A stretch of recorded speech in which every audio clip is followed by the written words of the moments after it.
नाज़रीन तबी breaking news अवां शेयर करना फैज़गंज का फैज़गंज वेझो मुबैना तौर ते औरत पुट समेत अगवा थी वही है। चैन जवाबदारन ते केस दाखिल कर वियो है।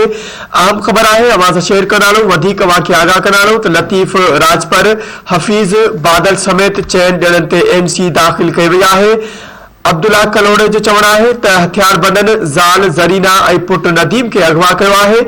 घरवारी ऐं पुट के बाज़ियाब करायो वञे।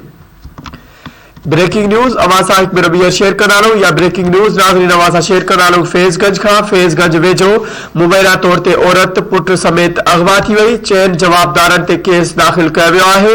लतीफ़ राजपर हफीज़ बादल समेत चैन ॼणनि ते MC दाखिल कर वही है। अब्दुल्ला कलोड़े जो चवण है त हथियार बंदन ज़ाल ज़रीना ऐं पुट नदीम के अगवा करे विया आहिनि। घरवारी ऐं पुट के बाज़ियाब करायो वञे।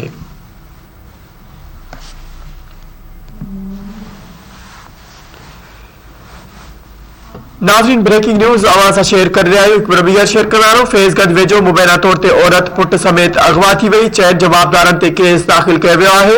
लतीफ़ राजपर हफीज़ बादल समेत चैन ॼणनि ते MC दाखिल कई वही। अब्दुल्ला कलोड़े जो चवण है त हथियार बंदन ज़ाल ज़रीना ऐं पुट नदीम के अगवा किया है। घरवारी ऐं पुट के बाज़ियाब करायो वञे। इन हवाले से वधिक तफ़सील मालूम कंदासीं। धरती टीवी के रिपोर्टर बासित चांग असां सां लाइव मौजूद है। जी बासित अपडेट कजो वधिक छा तफ़सील आहिनि।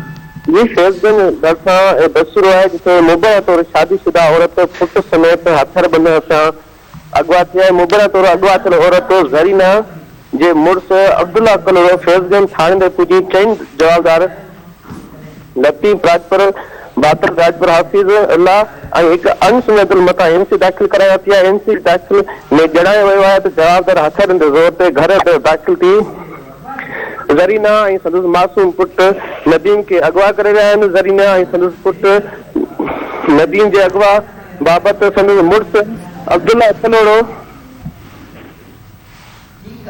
बासित अपडेट करण लाइ अवां जी वॾी महिरबानी।